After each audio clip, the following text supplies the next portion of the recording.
నేను చాలా సార్లు అనుకుంటా ఉంటాను. నా మైండ్ లో ఒక డౌట్ అయితే మెదలుతా ఉంటది. ఏంటో చెప్తాను. ముందు వీడియోలోకి వెళ్ళిపోదాం. ఇది వచ్చేసి మొన్న మా అమ్మాయిని తీసుకురావడానికి పోయినా కదా 23వ తారీఖు ఆ రోజు అనమాట ఈ వీడియో. చాలా వరకు అయితే నడుచుకుంటే వెళ్ళిపోతాం. ఎక్కువ డిస్టెన్స్ అయితే ఏం ఉండదులేండి.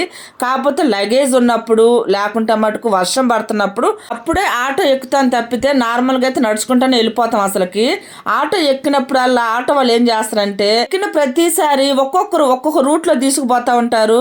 నాకేమో భయం వేస్తా ఉంటది. వచ్చిన తర్వాత మా వారితో చెప్తాను. ఏంటి మా వెళ్ళినప్పుడల్లా ఒక ఆటో వాళ్ళు ఒక రూట్ లో తీసుకుపోతా ఉంటారని చెప్తా ఉంటాను. తర్వాత మళ్ళీ నేనే ధైర్యం తెచ్చుకొని మా వారితో నేను చెప్పడం, ఎట్ట పడితే అటు తీసుకుపోతే నేను ఊరుకుంటానా, ఏదో ఒకటి చేసేనా చెప్పాను అనుకోండి. మా వారితో ఆయన ఏమంటాడు తెలుసా, నువ్వు వెళ్ళేదాన్ని వెళ్లకుండా ఇట్లాంటి ఐడియాలన్నీ మైండ్ లో పెట్టుకుని పోతావని అంటాడు. మరి మన భయాలు మనకుంటే వెళ్ళే రూట్ కాకుండా వాళ్ళు వేరే రూట్ లో తీసుకుపోతుంటే మనకు భయం వేసిస్తా లేదో చెప్పండి. అట్లాంటప్పుడు ఇట్లాంటి ఐడియాలు తట్టడం తప్ప చెప్పండి. ఉంటాయి అందరికి. బై.